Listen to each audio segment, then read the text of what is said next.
Good morning, everyone. We're going to continue our study on Judges chapter 15. Before we begin, can we have a word of prayer?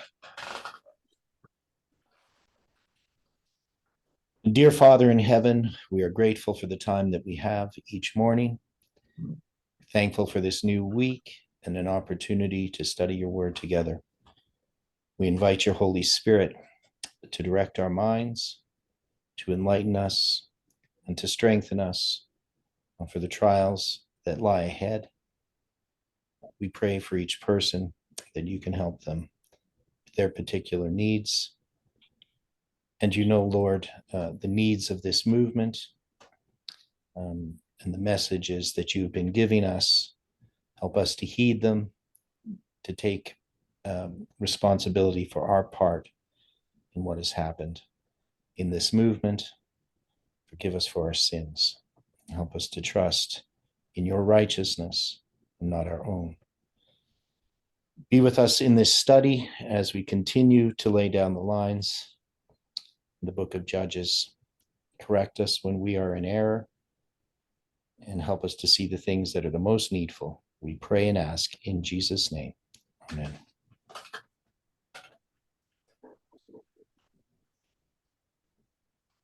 Okay, so when we look at, and we're going to go back over a couple of things just to clarify a few things that we're struggling with here. And one of the main things we've been looking at is this 300. So Tom had written me a chat, given me a message on WhatsApp, and he mentioned the 300 charts. So we all know that the 1843, there were 300 of them. And so that's something that we've always connected with the 300 in Gideon. And then we can say that the charts, the 1843 and the 1850 chart, are these two loaves, right? So if we go, I guess I can show this again.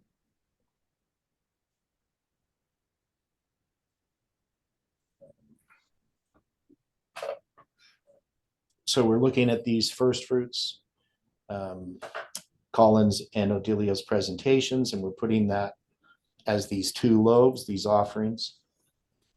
And we already connected that with the charts. But the fact that there was 300 of the 1843 chart and also 300 of the 1850 chart. So both charts, they made 300 of those. And so that ties them together as well to this 300. So then we have the 300 foxes. And of course, we connected that with the two periods of 150 days in the story of Noah, with the first day of the 10th month. And of course, the story of Noah has the removing of the roof of the ark on the first day of the first month in the 601st year of Noah's life.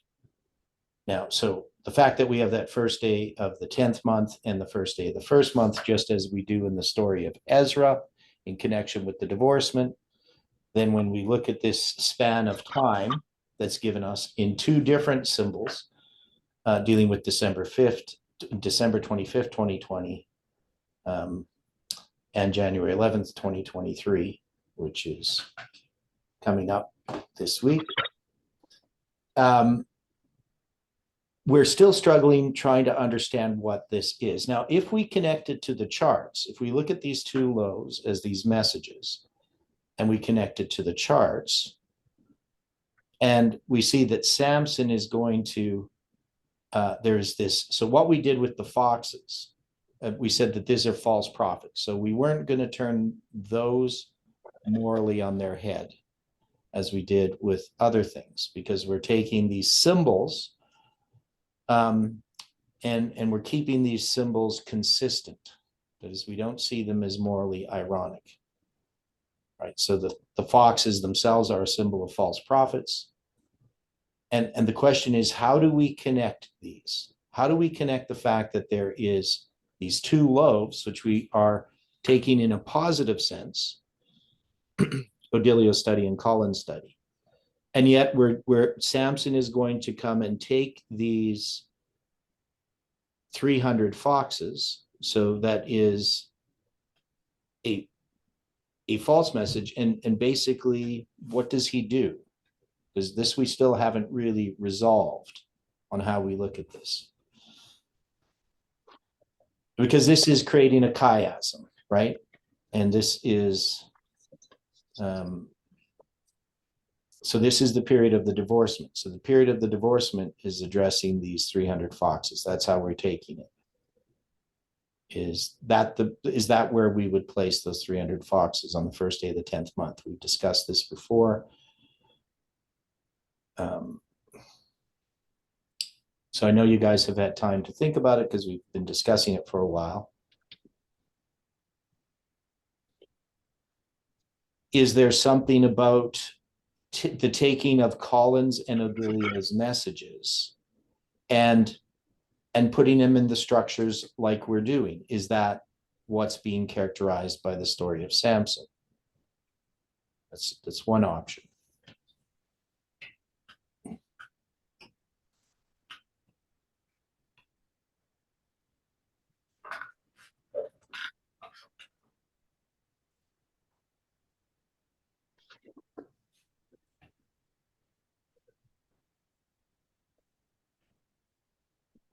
Okay. Yes, that's one option. But if we're really going to look at this, especially having to deal with the 300, we have multiple examples of 300 within scriptures. Yeah, we've looked at all the 300s. So we did that in detail before. Well, so we know we got the shields of brass, we got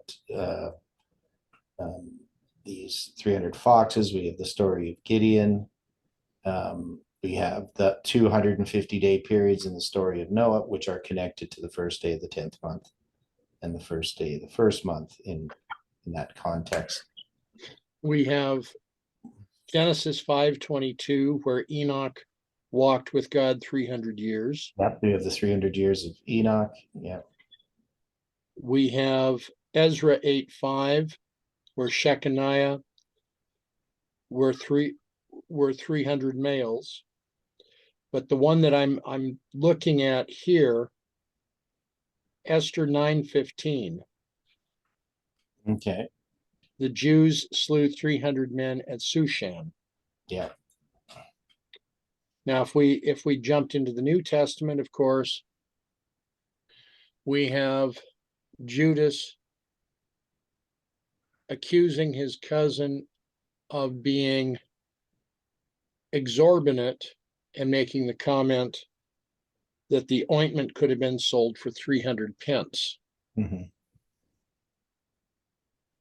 And that's just a quick run. Yeah. So we have all these different 300s. And so what does the 300 represent? Just it as itself as a symbol. If we took all these stories of 300s that we've looked at. I mean, one is we know it's an expansion of 3.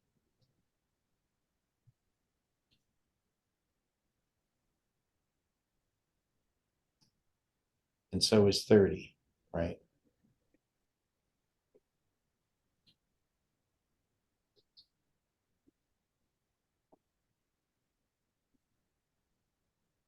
Yes, on the 30 question. Okay. Yeah, so 30. So we got the 30. So we know that these 3 days that we have in the story of Ezra and the 3 months that the divorce is going to occur in, that this 3 becomes a symbol. So we've looked at 3, we've looked at 30, we've looked at 300. And we now have this 300 foxes. And since they're in a chiasm, right, we're gonna take the 250-day periods in the story of Noah, which gives us this waymark that we had been looking at all along, the first day of the 10th month, right? and its connection to the first day of the first month. And the first day of the first month is when the water abates. And we know that the first day of the 10th month, because when we looked at this, there was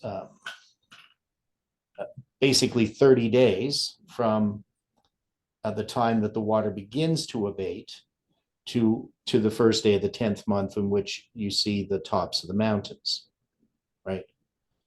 Now, in the story of Noah itself, though, from the first day of the 10th month to the first day of the first month, in the chronology that I've reconstructed, we have 120 days rather than 90 days or any other number of days, right? So it's going to be 4 months in the story of Noah.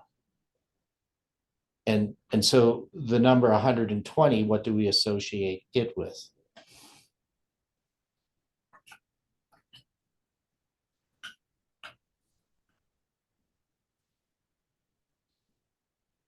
The close of probation in Genesis 6:3. Okay, so we can connect it to the 120 years, right? So that's going to be the first, the law of first mention, as far as, any sort of prophetic symbol. I don't know if there's anybody who's 120 when they have a kid or anything. And I've looked at that. Are you considering that as the first time prophecy in Genesis 6:3? Yeah. Yeah. Okay, because that's the first mention right there, isn't it? Yep. That's my understanding. So that's the law of first mention. And it's in 6:3, and 6:3 is what? It's Pentecost, the 6th day of the 3rd month, the 6th of Sivan, right? And do we associate 120 with Pentecost?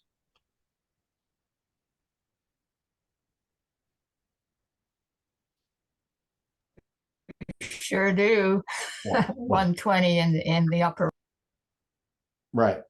So we do. So we have all these symbols coming together. I mean, I know people think it's weird when we take a Bible verse and all of a sudden, that number, but it's already connected with 120. Right. Abraham was 120 when he's told to sacrifice Isaac, Stephen says. And we also know that there's the 120 years of the 3 kings of united Israel, right? 40 years for each of those kings, Saul, David, and Solomon. And of course, the 120 shows up when I did the 391.5 days. I looked at the 120 days.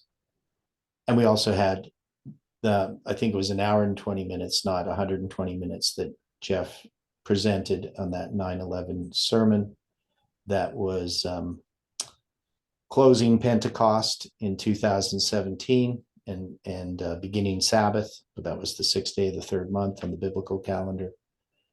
So we have all of these different ties, these different symbols. So we can see that Pentecost is tied in with this.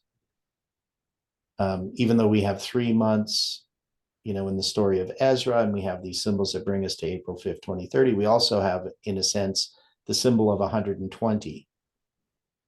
And we already have Pentecost there because we have, of course, the first fruits, Colin's presentation, and then 49 days later, 50th day, you have Odilio's presentation.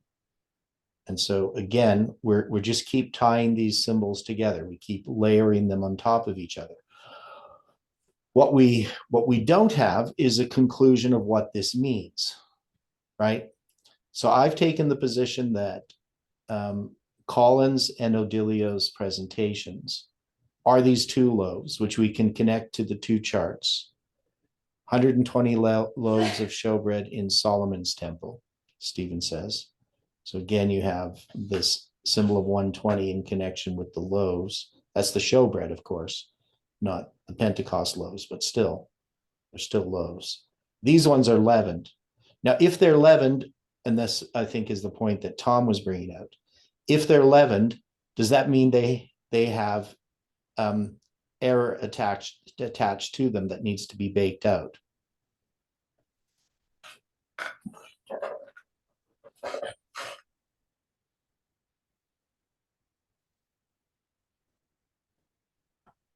So Stephen says yes, right? And I mean, and this has been the process of these studies from the beginning, because one of the things that we have looked at regarding Miller's rules that I don't think Miller specifically or explicitly states, and we're going to look at this afternoon when we look at darkness, because we're going to look at reform lines simply presented, the lines simply presented. And I'm going to spend a bit of time looking at darkness today. But when it comes to the error that exists, because in a reform line is a response to darkness, right? And the reason that we are studying the Bible is because men are in darkness. We need the light from God's word, right? And we use all of these symbols, the path of the just is as a shining light that shineth more and more into the perfect day. God's word is a lamp unto our feet, a light unto our path. And we understand the symbol of light, right? So when we're going to God's word, we're going there for light, for truth. But that's because we are in error. We are in darkness. We have misapprehension of the character of God. We have all kinds of errors that need to be corrected.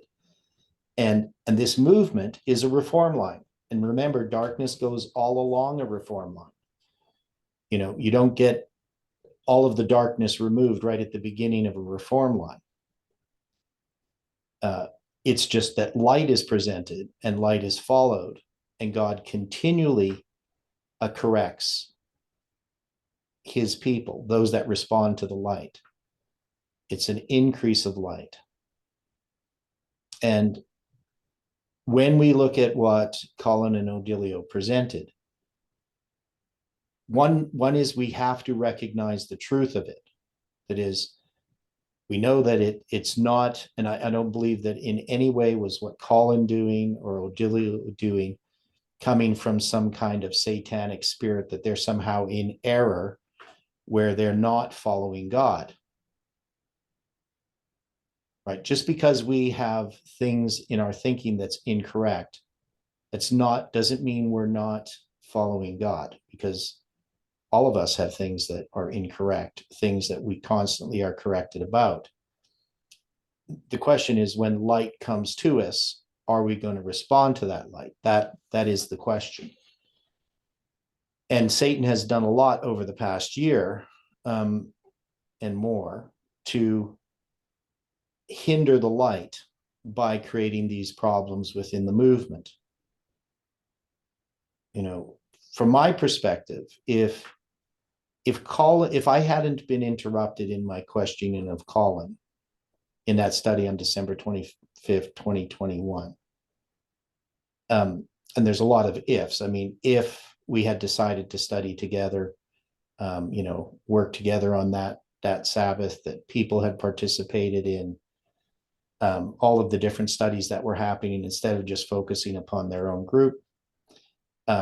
If I hadn't been interrupted and questioned, if I hadn't been, from what I understand, basically attacked for asking a valid question and having my character sort of dragged through the mud for asking that question, I think this movement would be in a lot different position than it is today. Doesn't mean that, I did everything right or anything like that. I'm not trying to excuse my actions in that sense, because there's definitely things that I've done that have contributed to a large degree what's happened in the movement. But all of us are being corrected. So we're not just being corrected in our thinking, we're being corrected in our characters.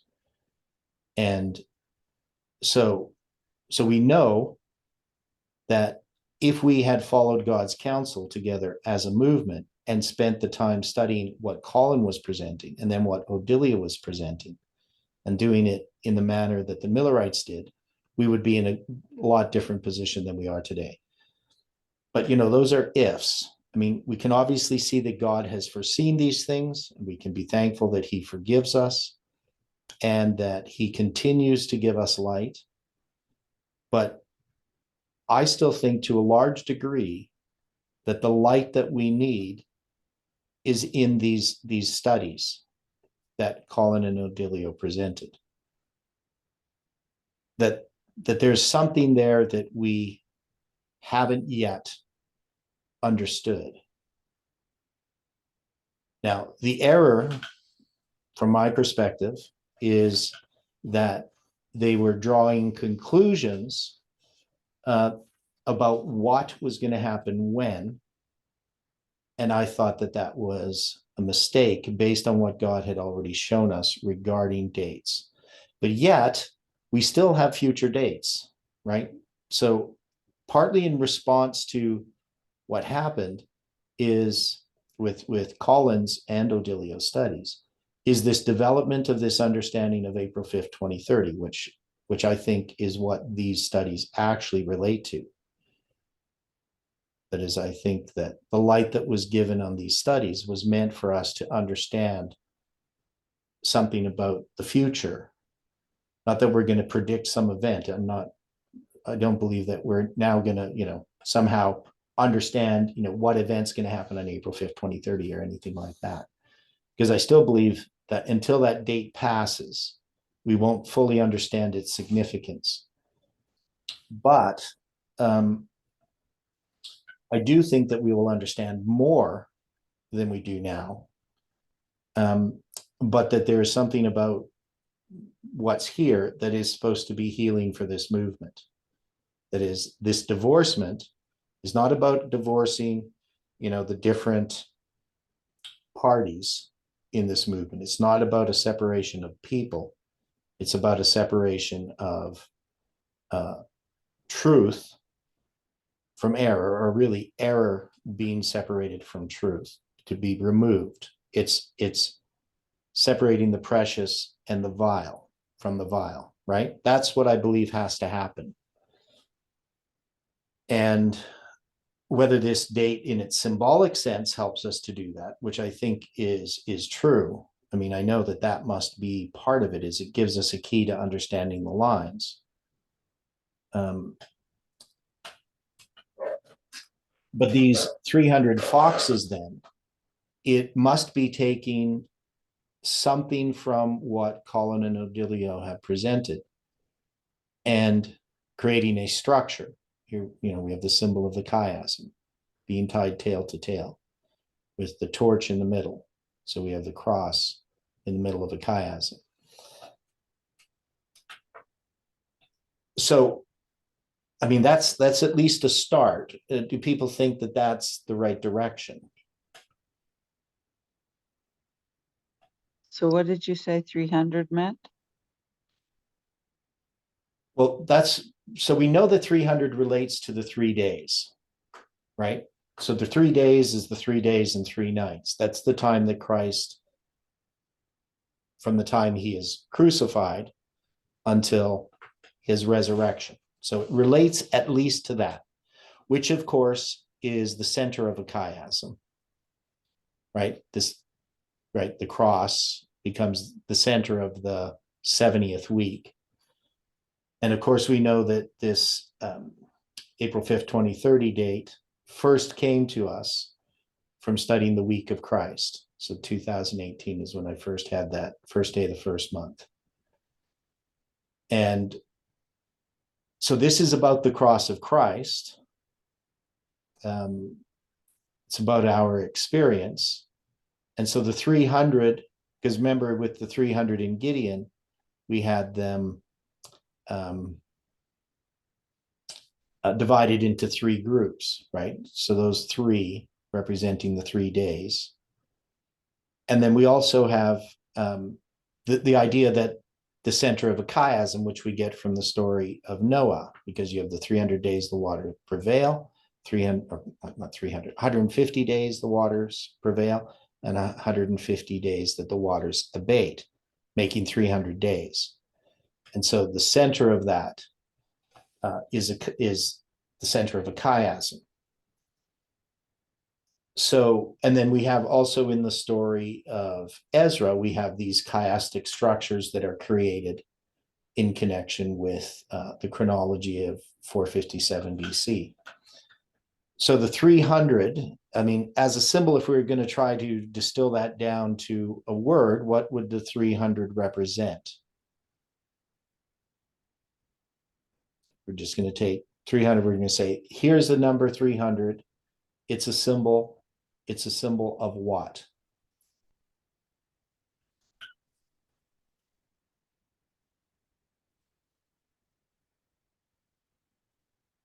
I'm sorry, can you have that question again, please? If you just have the number 300 and you're going to write down, you got like 12 represents the covenant or the church or things like that. 7 represents perfection. If you were going to write 300 down, what does 300 represent? 144,000. Okay, how do you get it? It represents the 144,000. Gideon and Judges, I think, is what it is. Okay. So we're using Gideon. We're going to say that that's going to represent the 144,000. Okay, that.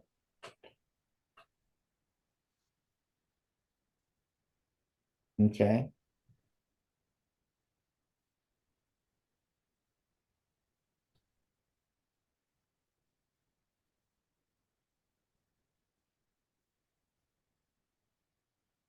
Okay, so let's take a look at this again. So we're going to look at 300. So we know it's going to deal with Samson, these 300 foxes.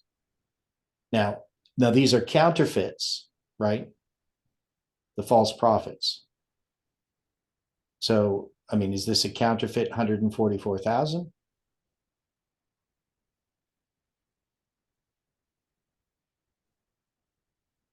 We know that Enoch lives 300 years after giving birth to Methuselah.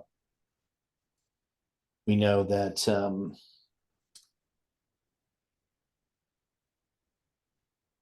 and we looked at 300 in connection with Benjamin's given 300 pieces of silver and 5 chains. We also have the length of the ark was 300 cubits. Okay, right. So the length of the ark's 300 cubits. The number of them that lapped, putting their hand to their mouth, was 300. Judges 7:6. Gideon retained those 300 men, 7:8. 300 is a symbol for 276, nearly 300 souls. Right. Sketches from life of Paul, 270. Yeah. Now we also know the 300 in the Battle of Thermopylae, right? The 300 Spartans. So even though that's not a biblical thing, it's still connected to it in that and that might, Yeah, in that period of time yeah, back then. yeah, because we connected into the story of Esther with Xerxes. Okay. The 300 pieces of silver for the ointment that they could have sold it for. And the 300 shields, and then they were replaced by 300 shields of brass. So what could we say? I mean, 144,000 is on the table. I don't know if I'm completely satisfied with that. Walk with Christ. Okay, well, maybe in some ways, how about representing a cross? That it represents the cross. I mean, in a sense of salvation. I mean, the ark is 300 cubits, 8 souls are saved, symbol of the resurrection, right? You have the 250 days periods, so you have the cross in the center.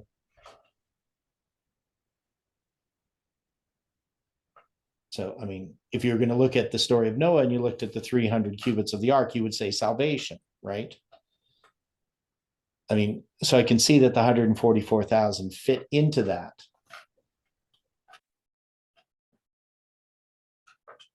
But any other thoughts? So I think we've covered all the 300s that I can think of.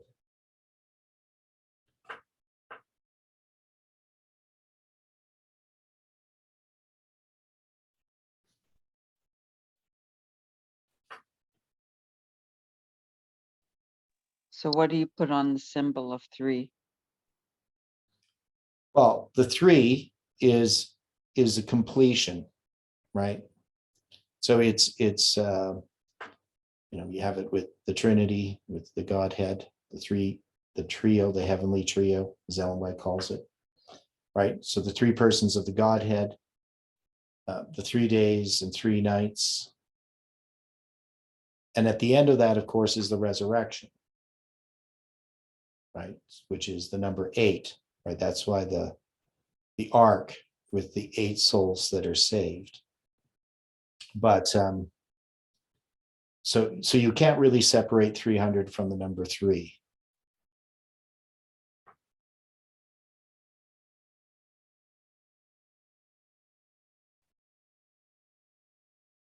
And we're going to see with Enoch, who's going to be translated. I mean, he's going to have 300 years and then he's translated. So he's not going to be resurrected.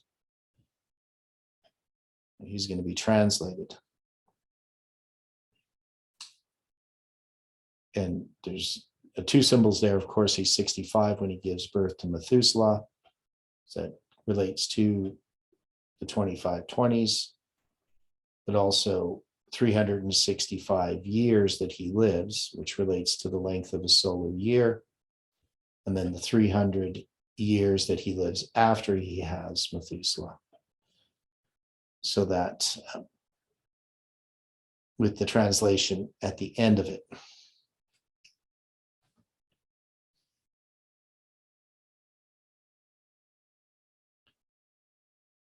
So if we're going to say that it represents these things, and we're going to have this period of 3 months from the first day of the first month, first day of the 10th month to the first day of the first month, and that we can understand that as 120, right? And of course, 120 would relate to the 3 kings of Judah. It would relate to Moses as well, his 3 periods of 40 years that mark out his life.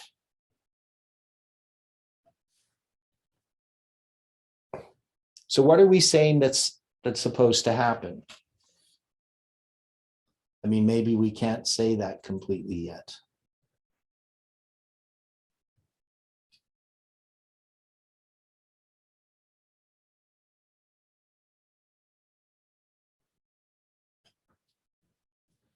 And maybe whether this is just a symbolic period of time or whether it's a literal time might depend upon our reaction to things,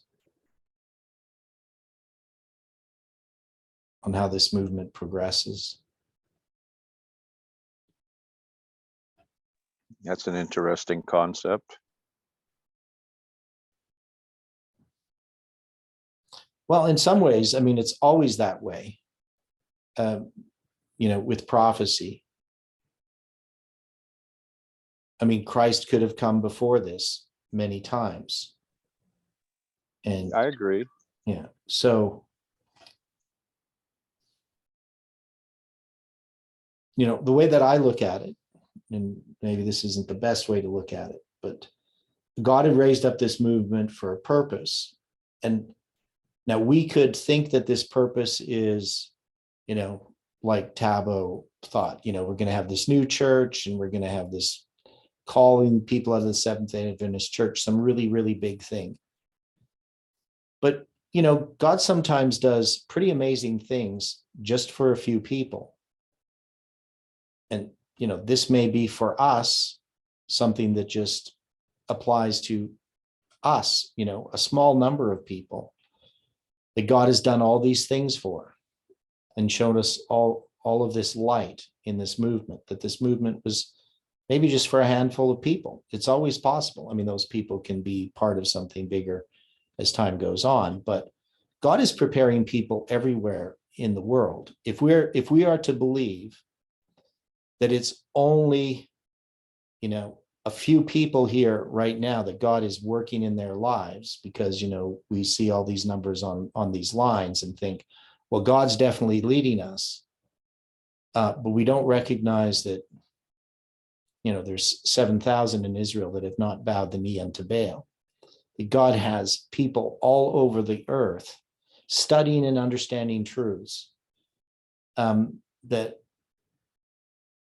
are absolutely needful for what's going to happen at the end of the world. They may not be studying the same things that we are in the same way that we are. So we don't know ultimately what God's purpose is for this movement. I mean, we know what is the potential if we are to follow God, and that's course of true for anyone in this world. That but I believe that there has to be so many other people studying truth. Like, God isn't dependent upon us, so to speak. Right? There's many. He can use the stones themselves to cry out. But from our perspective as people, we have to take this seriously, that this is God speaking to us, and that this is a responsibility that has been placed upon our shoulders. And it's a huge responsibility. It doesn't mean we take it lightly. We can't just say, well, God's got other people, I can just go about my life. Because our salvation is tied up in this. So God is preparing a people, and he's given us all of this light. And we understand these major reform lines. And there's other people who do as well. That is, the work that Jeff has done, other people are following it and studying it. Maybe slightly differently than we are, but it's still light that has been given to this world. And so we might just be, fractured off of all that work that Jeff originally did. Just a small part of that. I don't know. But anyway, you can see that, we have a responsibility, and that can be taken away from us. I mean, the Seventh-day Adventist Church was raised up to be a light to lighten the Gentiles, just like the Jews were. But I mean, the candlestick's being removed out of its place, if it hasn't already. And that can happen to us. Just because we had great light is no guarantee that we are going to be in God's kingdom, because we need to respond to that light. And if we don't heed the light that God has given us, we're going to be on the outside. We're not going to be on the inside.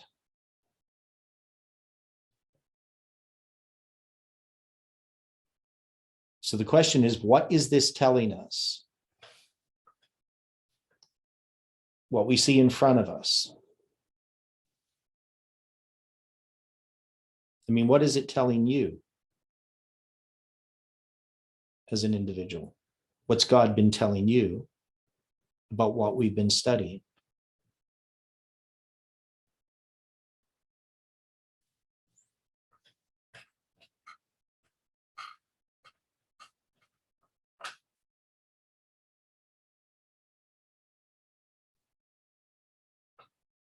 Anybody?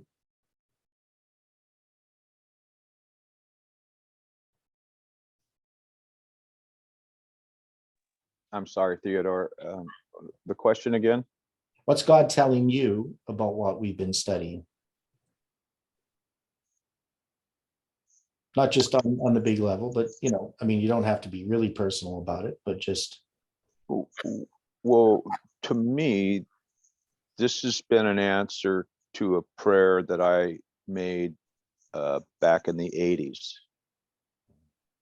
And it's been that prayer's been unfolding for a long time, and started really picking up speed here in the last 3 years.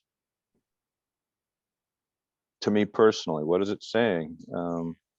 Yeah, you're on the right path. Okay, so we're on the right path, which I mean, that's an important thing to know. Because we have a lot of doubts about ourselves, right? Yes, ever so much. Because if we look at ourselves, and this is a really good question, and that we should often ask ourselves, is, am I truly following God? What are my motivations? Am I self-deceived?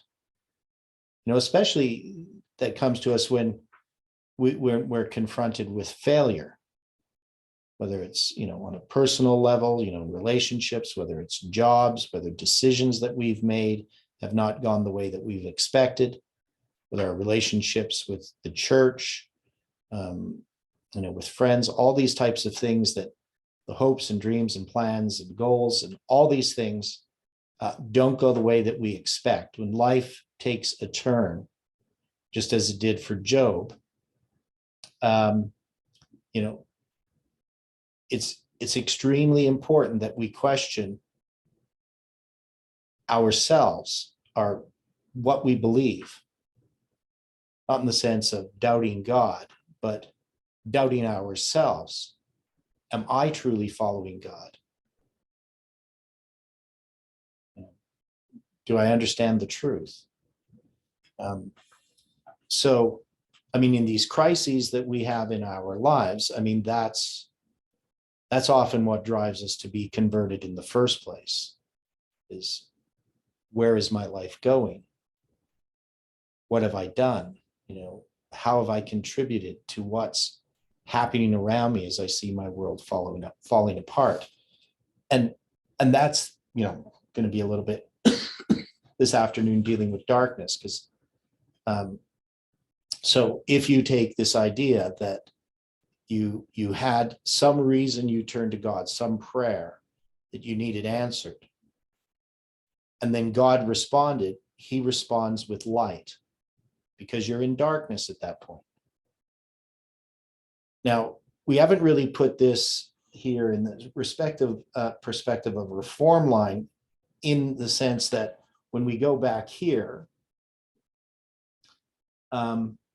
you know, we have 9/11, we have these different dates, July 18th, and we can say, well, this is obviously the arrival of the second angel. I mean, we would look at it this way, right? So we're gonna connect it that way, because we're going to connect it with 9/11. That's the second angel arriving, and 11/9 is the second angel arriving. If we're going to put it as April 19th, we're going to put it as the first day of the first month. We're going to look at it that way, right? So there's different ways that we can take these lines and construct them and label them, but we didn't put down, you know, first angel arrives, first angel is formalized, it's empowered, the second angel arrives. We haven't really done that with these lines here. We've just put them on a line and saw the chronological structure, and we can see that they relate to a chiasm, right?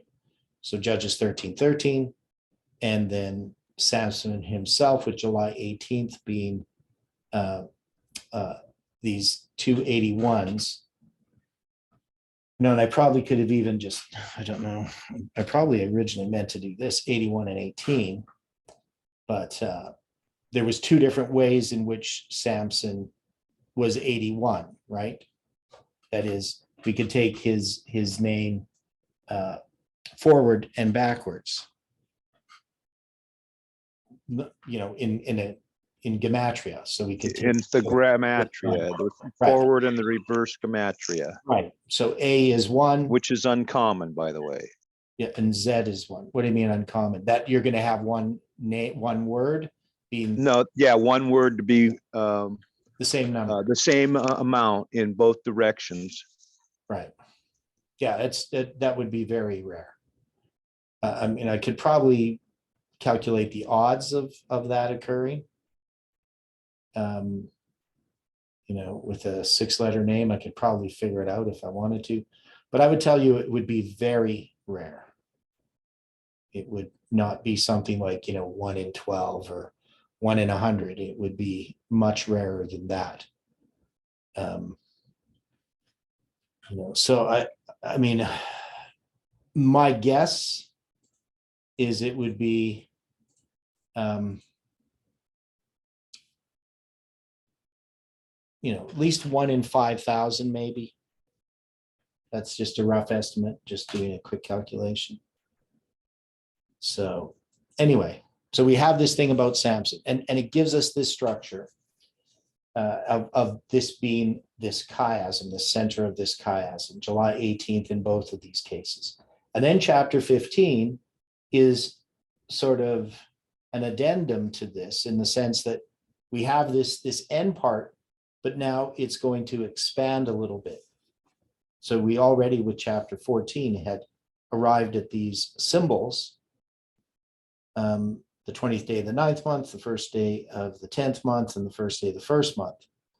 So here we're just expanding that. And we're seeing that this is relating to where the movement is presently.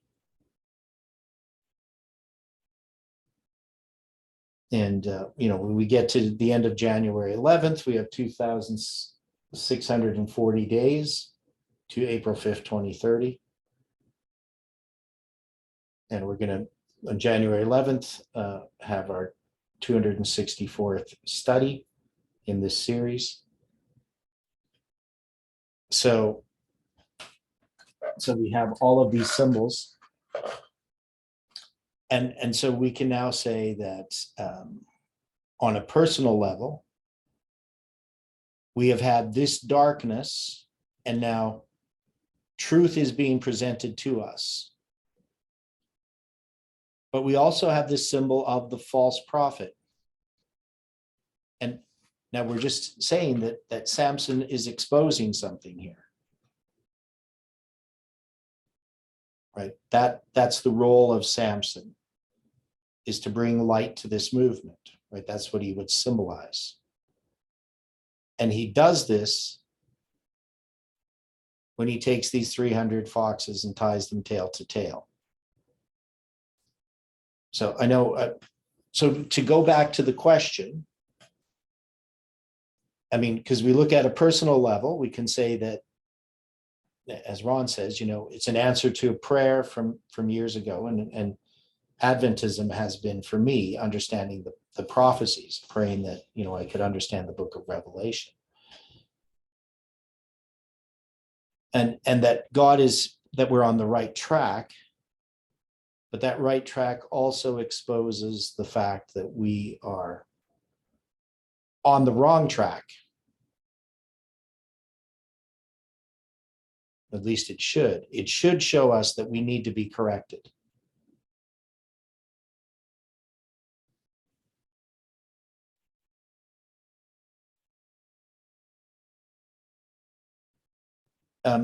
Anybody know what a correction line is?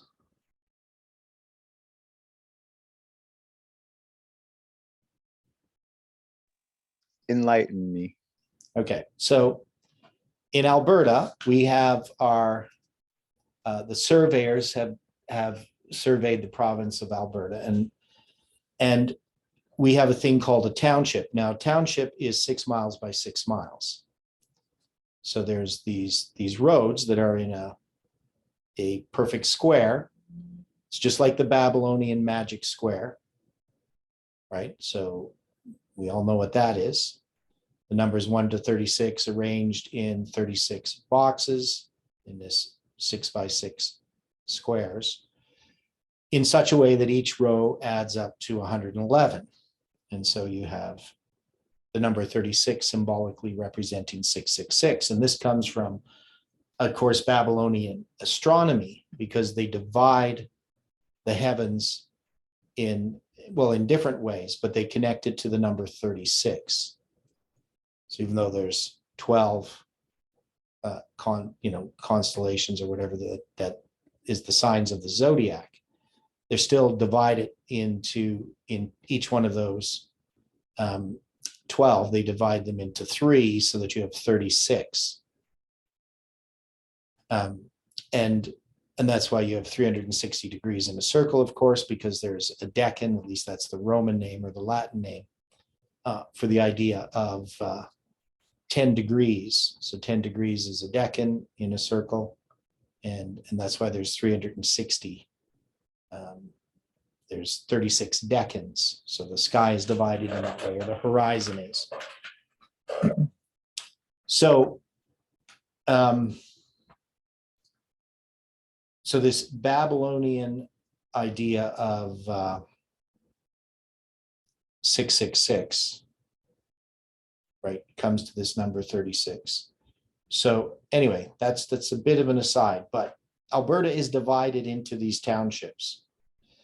Now, if you have if you try to take on a sphere and you try to place all of these 6 mile by 6 mile townships, what would end up happening? Because the township lines, I mean, they're supposed to line up with the lines of longitude, right? So we have problems with the lines of longitude. What happens as you go further north to the lines of longitude or longitude, whichever it is?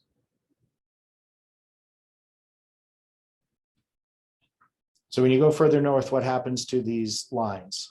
They get shorter and shorter. Well, they get closer together. So the line Yeah, of they get, latitude between the lines of longitude would be shorter. So the problem that you have, if you're a surveyor and you start surveying long distances, is you start to realize that these lines of longitude get closer together. And so in order to take these squares and put them on the province of Alberta, which is a pretty big province, that you're going to have to move them over every once in a while, that they're not going to line up. And what you'll get is a correction line. That is, you'll because we have these roads going north, north and south. The ones that go east and west, they're fine. They can just keep going. They're not going to get closer together. But the ones that go north and south, because they're making them straight, at a certain point, they're going to have to make a correction line. They're going to have to move that road. So you're driving along north on what we call a range road. And all of a sudden that range road doesn't go straight anymore. You have to go to your right or left to find another range road. And that's a correction line. Okay, does that make sense to people? It's one of the ways I know that the earth is not flat. Because then every surveyor would have to be in on the conspiracy. But of course. Are you sure it ain't flat? Yeah, I'm 100% certain. Yeah, so anyway. So what's the purpose of a correction line? In a sort of metaphorical sense. Why am I mentioning a correction line and what we're talking about? Because these are lines, right? This is a line. It's sort of like when you come to a split in the road, you have to correct your bearing on one of them splits. You have to figure out which one is the correct line and which one is the wrong line. Right. So there's going to be two. In a sense, it's kind of a fork in a road.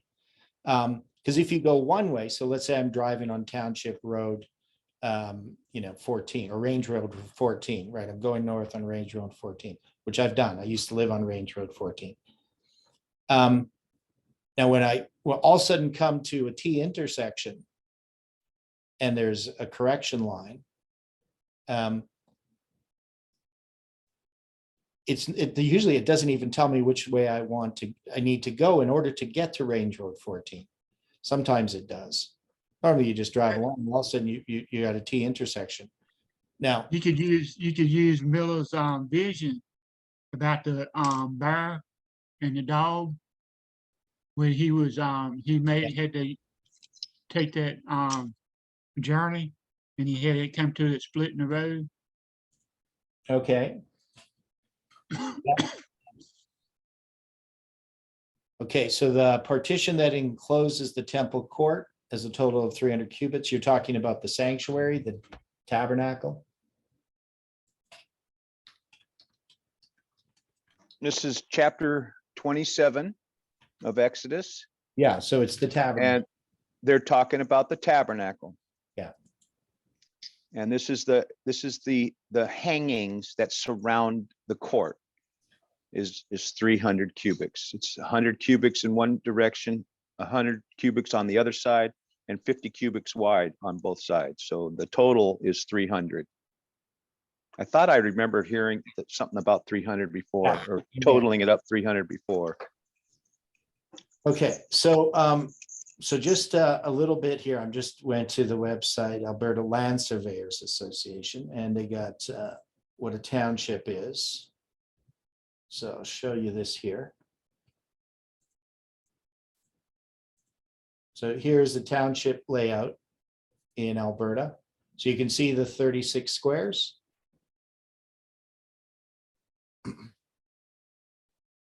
It's kind of interesting. They take each of these. So these are called a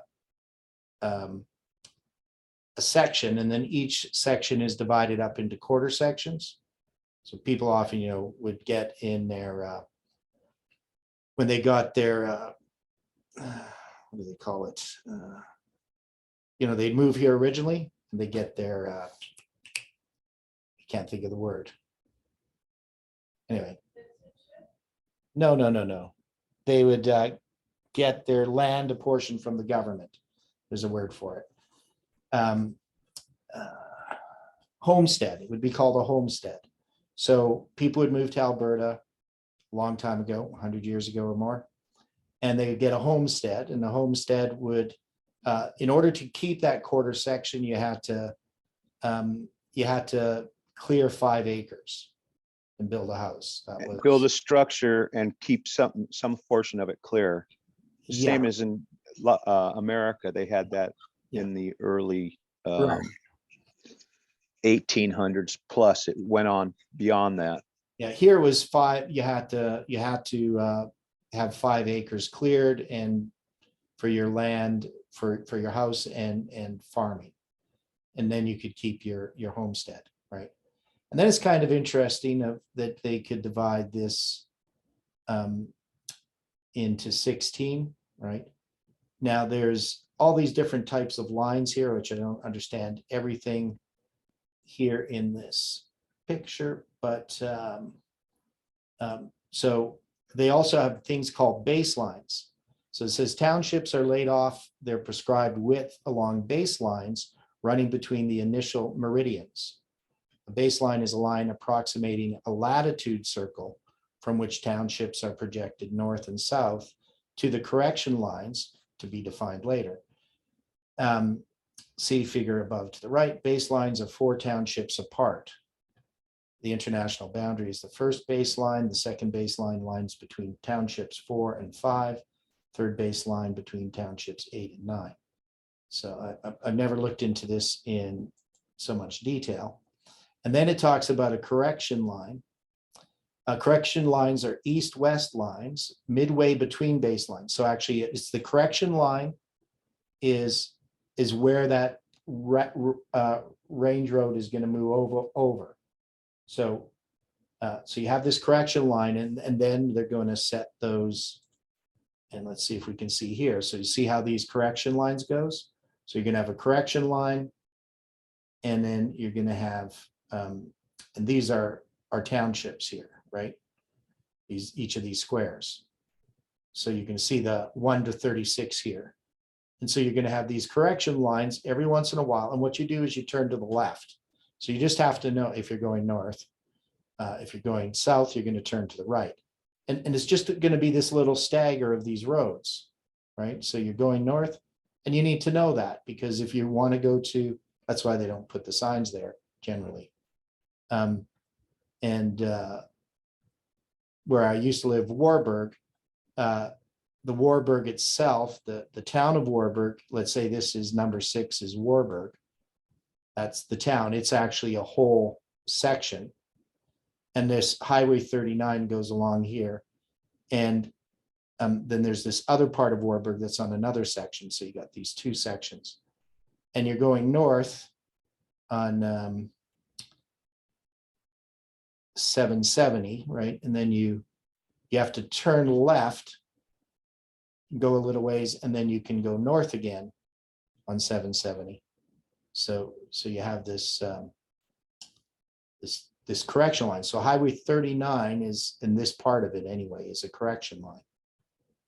So anyway, it's to me, it's kind of interesting, but especially because in the context of these townships being 36 by 36. Or 6 by 6, so 36 sections per township.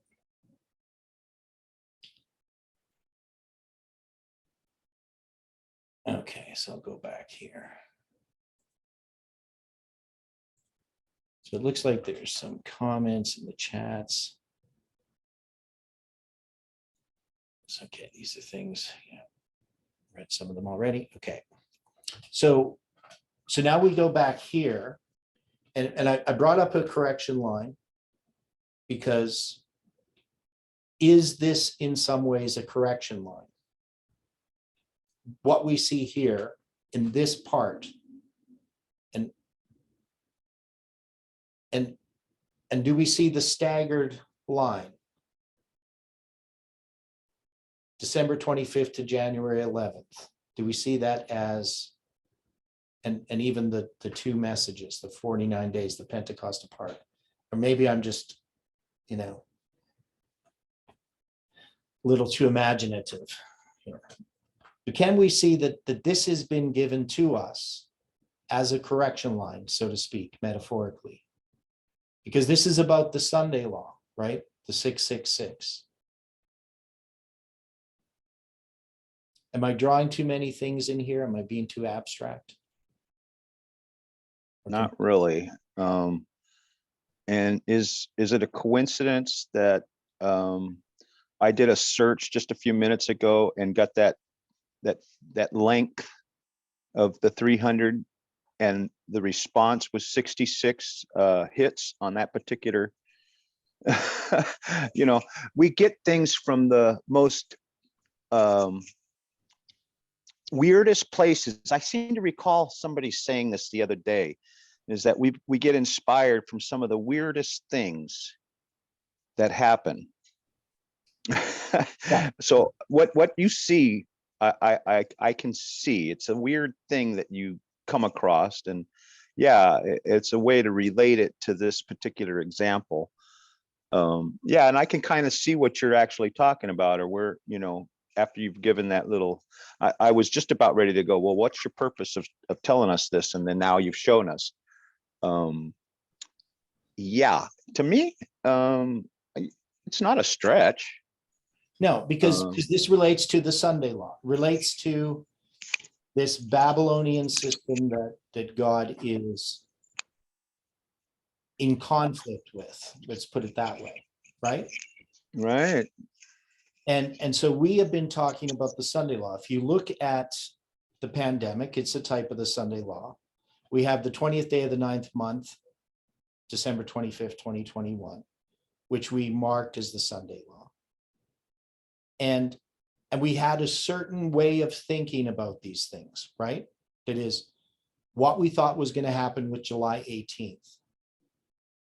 And we also see on December 25th, 2021, Stephen was given the 777 years, which we looked into, right?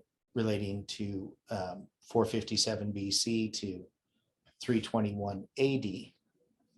So we have all of these symbols together, and God is correcting us, right? We're on a correction line.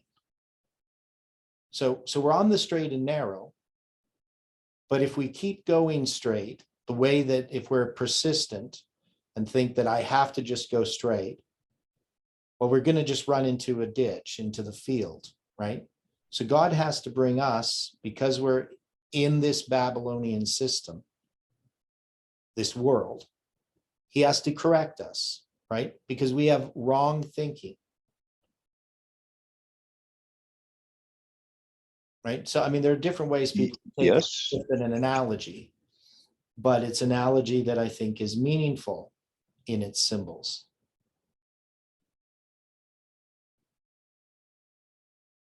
Right? I think God, just like all the other measurements that God has given us, we find them as symbols and they speak to us. And to me personally, the townships and the correction lines speak to me, right? Just because I'm an Albertan.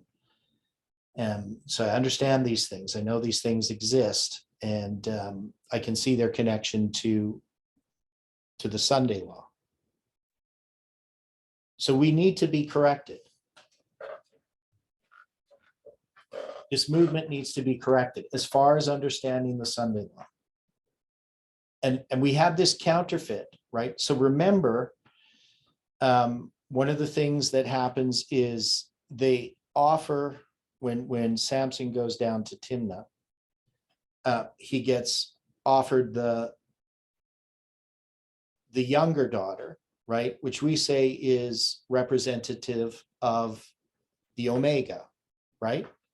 The message of Parminder. The message of Parminder, which I believe has still infected this movement.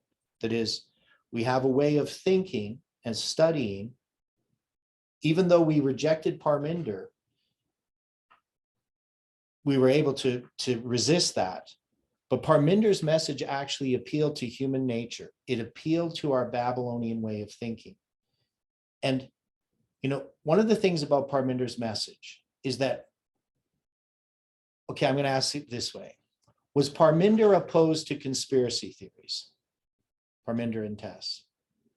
No, not that I can tell. Okay, they were opposed to right-wing conspiracy theories, right? Yes, But weren't they teaching conspiracy theories? yes. That's why I said, that's what I said, what I Right. said. Yeah, they were teaching, the Steele dossier. Is that a conspiracy theory? A fabrication. Yeah, but you know what I'm saying? That's what. What Yeah. did you say? What did you say, Theodore? The Steele dossier. The Steele dossier. What is that? That was the collection of gossip that they tried to find about Trump. Oh, okay. All right. So that was the basis of the I just didn't hear that term for it. No, that's all. Russian collusion was a conspiracy theory. It was a Right. conspiracy theory of the left, wasn't it? Yes, it was. Right. I Pretty mean, much. so this is part of the problem, is that when we follow conspiracy theories, we're not following Miller's rules. Yeah, we have to have like absolute proof. That's the whole idea of Miller's rules, is he is proof from the Bible and also proof from historical events that's happened. And we have to have ipso facto, not Well, something objective, right? speculative. Finding, somebody saying that somebody said this or somebody saw this and there's no way that we can ever verify it. It's all conjecture. Well, and it's gossip, isn't it? Yeah, absolutely. And I don't care if it's about an individual or whatever it is, when we say something that we cannot possibly verify, that is, there's no way that we can verify it, then it shouldn't be repeated by us. Doesn't matter what it is. It may go along with our beliefs, a belief about a person. We hear something about a person we don't like, and somebody tells us a story, and well, that fits perfectly with what I think about that person, so it must be true.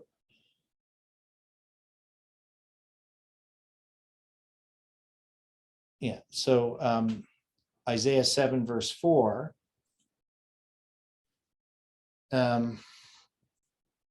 dealing with the false prophets, right? And so, and they say unto him, take heed and be quiet, fear not the faint-hearted, for the two tails of these smoking firebrands, for the fierce anger of reason with Syria and of the son of Remaliah. So This is the story, of course, dealing with these, the 65 years. But here we have two tales, right? Right. Neither be faint-hearted for the two tales of these smoking firebrands. So don't we have the same imagery here as in the story of Judges? As I'm looking at it, it would seem that way. Yeah, I'm not showing this to you, but yeah, so there. I was looking at the chart, just looking at the chart. Oh, looking at the chart, yeah. Okay, so we can see that these two tales are here then represented. Now, to really understand this story, because I don't think we understand Isaiah 7 to 12 completely yet. I don't think we've broken down all the symbology to it. Well, I mean, it deals with the North and the South. It deals with all kinds of things. It's not just the start of the 225-20s that's here. I mean, there's lots of things tied up with this. Right, and remember in chapter 8, you're going to have this mirror, right? Write it, take thee a great roll and write it with a man's pen concerning Maher-shalal-Hash-Baz, right? And this great roll is actually a mirror, right?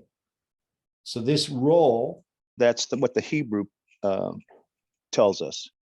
yeah. So the word roll is a tablet for writing, by analogy, a mirror as a plate. Glass and roll is how it's translated in the King James. Gilion. So it's not a word that's very common, only twice in the scriptures, but it's a mirror. So he's going to write this on a mirror. And so we can see that this story here is about these structural chiasms, the chronological chiasms, because it's dealing with the 65 years, right? Which is a chiasm, it's a mirror, right? But we also understand this as the law, right? So this great roll is the law, and aren't the two tables the law?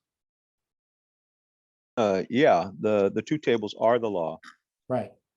So if we look back at this chart, I mean, the thing that we could struggle with, I'm going to give you the other option. So I've taken the position that Collins and Odilio studies are from God, and that they're represented by the two loaves on Pentecost, that it is light.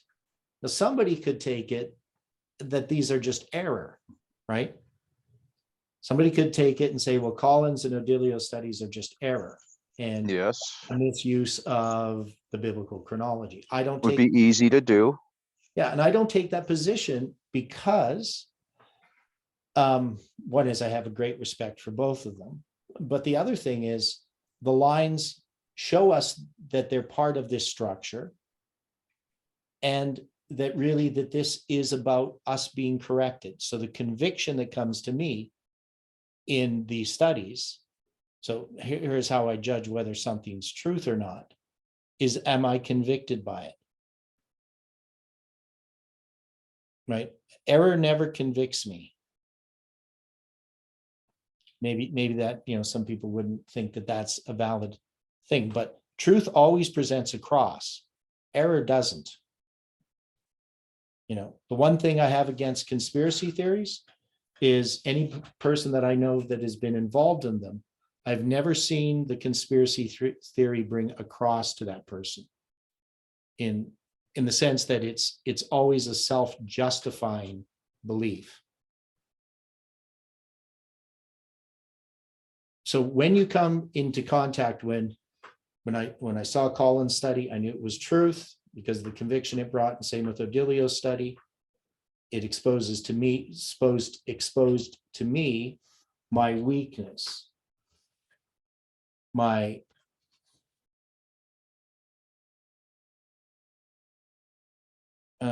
so Rosanna says, would it be mine and Collins' study are the two tales?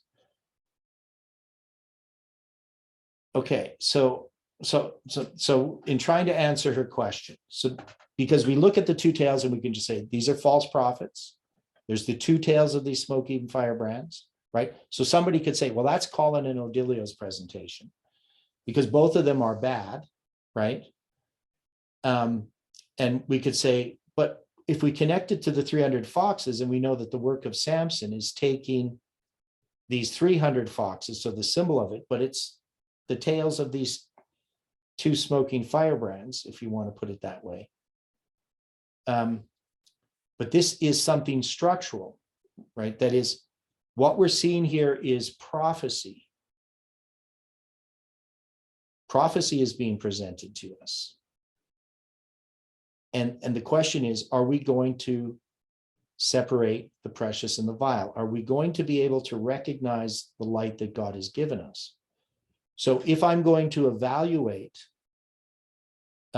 Colin's message and Odilio's message, I'm going to evaluate it based upon Miller's rules.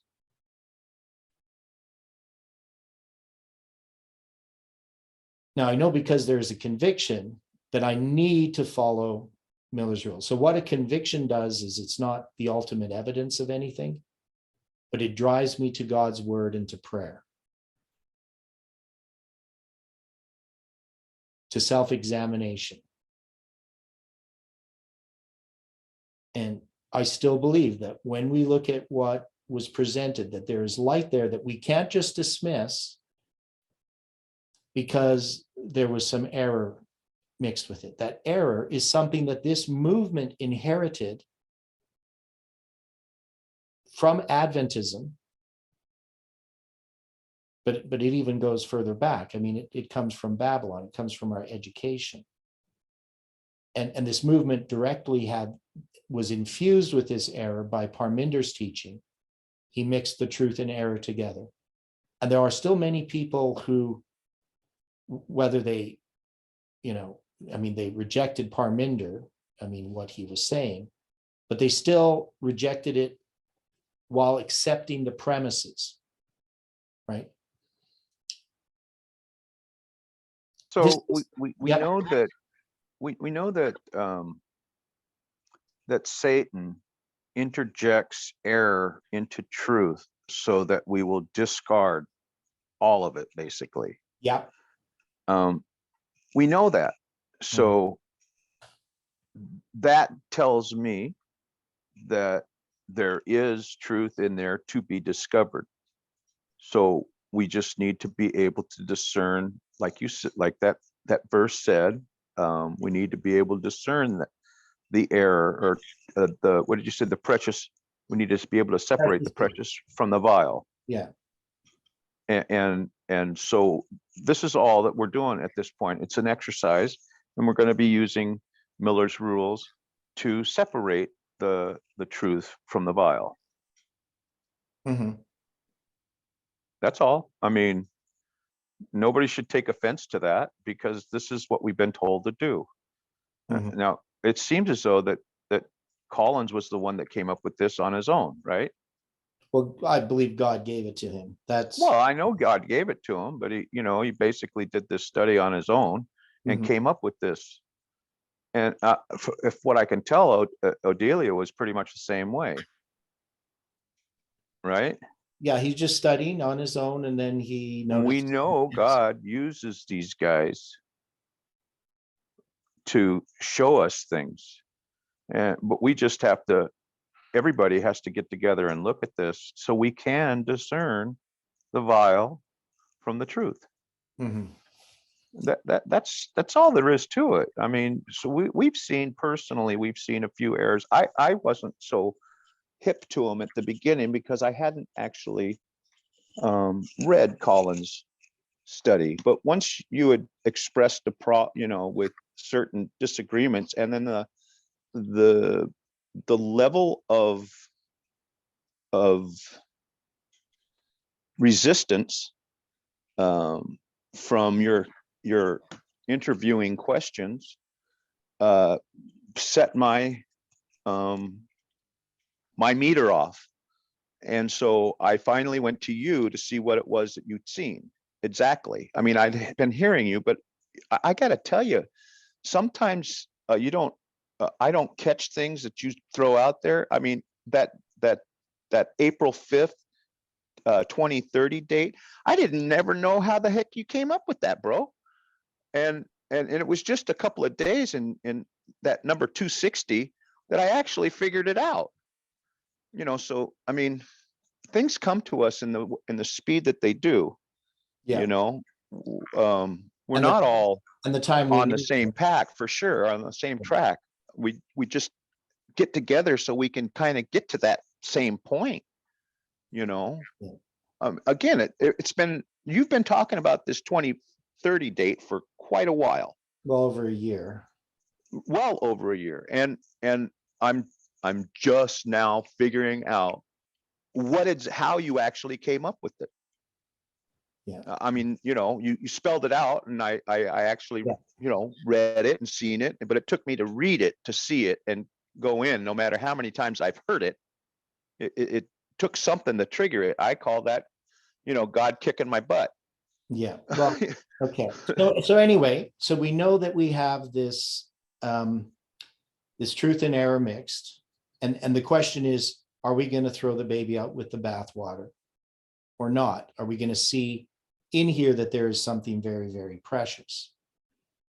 Now, We've human already nature- seen that there's stuff there. We just Yeah. need to continue looking at it. Right. But you understand the aspect of human nature, because, you know, to some degree, what's happened is, you know, this has caused a division in the movement, which it shouldn't have. And we all have a part to play in that. I mean, we can all have sort of an attitude about other people, you know, especially if our feelings get hurt. You know, we can take sides in something.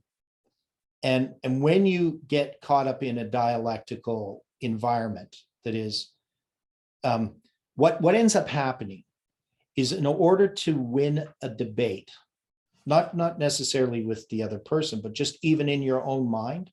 So let's say somebody accuses you of something. Are you going to step on the ground, on the premises that they have, in order in your mind to defend yourself? So, you know, an example from history. Yeah, you're gonna have to give me some sort of Yeah. an example because I don't understand what you meant. So the Jews, they were conquered by the Greeks, and they were surrounded by Greek thought. And Greek thought has its attractions. Now, in order for the Jews to defend themselves, even just in their own minds, from the accusations of Greek thought, they actually bought into some of the premises of Greek thought and developed their own system of philosophy so that they could appear in their minds that they were as sophisticated as the Greeks. The Seventh-day Adventist Church did that, right? When we had these attacks from the evangelicals, on what ground did we defend ourselves? We buy into their basic ideas of how to study the Bible because we don't want to be seen as a cult, right? So people who opposed Parminder to some degree on his ground, and his ground was political, wasn't it? Many people rejected Parminder just because they're conservative and Parminder was a liberal. Did they really understand what it was they were rejecting? And in a sense, weren't they really just the same as Parminder? You understand that now? Does that make more sense? Yeah, somewhat. I do get what you're talking about, adopting philosophical traits. Right. So we can't enter on Satan's ground to defend ourselves against Satan's attack. We have to be on God's ground, and God's ground is his word. It's a thus saith the Lord. Right. But often when we get caught up in debate, us and them, we're actually no different than them. You can never win that type of debate where you want to sort of win the other person, so to speak, by entering onto their ground. You're entering into their arguments. And this is the problem with conspiracy theories. It's the problem with gossip. It's the problem with reputation and how people look at it. The question that we have to ask ourselves, am I willing to follow God, even if it shows that I'm in error? Well, I mean, that's what we want to see, is that we're in error. Right? Don't we want to be corrected? This is never about justifying our own position, our own view of ourselves, our own understanding. This is about exposing our errors. And so these Well, lines, How do we expose errors though? well, you compare it with truth. Okay, so, but it's a matter of opinion as to what the truth is. A lot of times to people, it's my opinion over your opinion. Yeah. Um, Yeah. So we can't carry when we opinions. when we get out of the attitude of just, no, it's not it's me. I mean, it's my way, it's not your way, it's my way. And we continually do that all the time. We don't accept things from people. I mean, I personally have heard some really good ideas come out of the people that I least expected it to come out of. It's just an observation. Yeah. Well, God's taught me a lot of things from people that actually annoy me.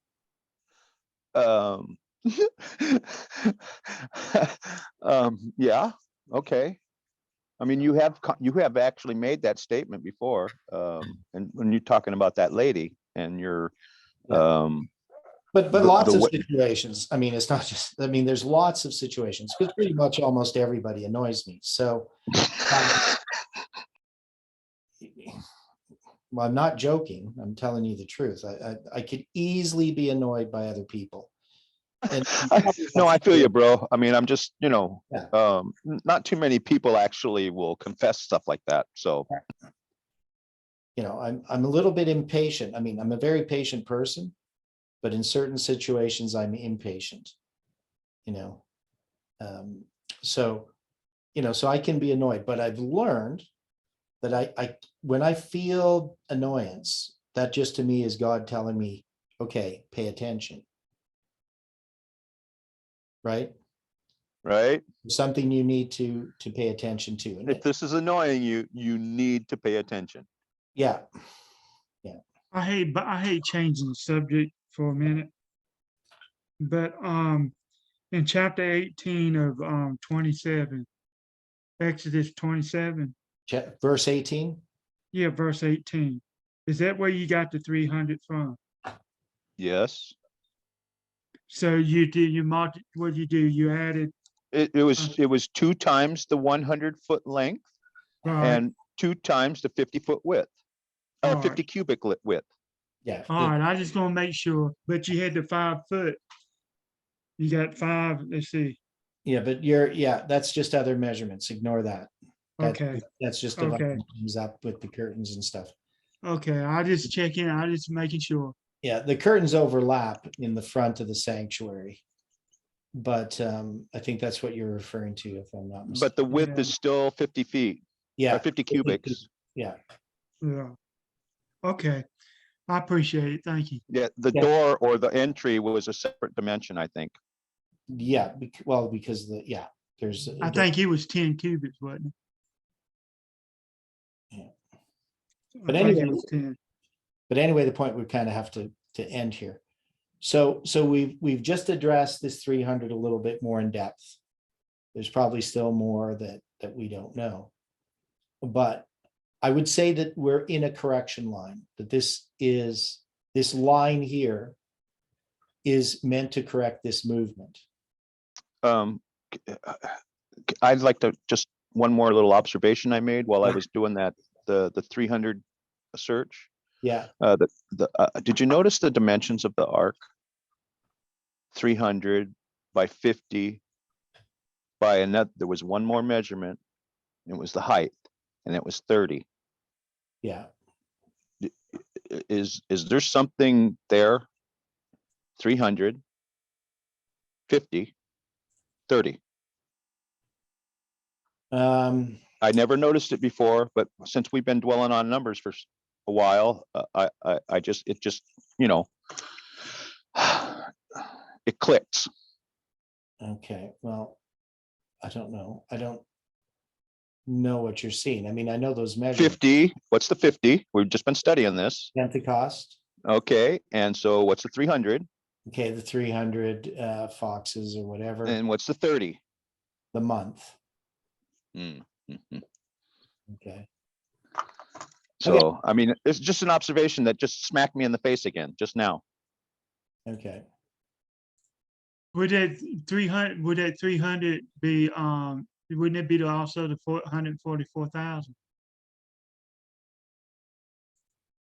I believe we've used it like in that manner.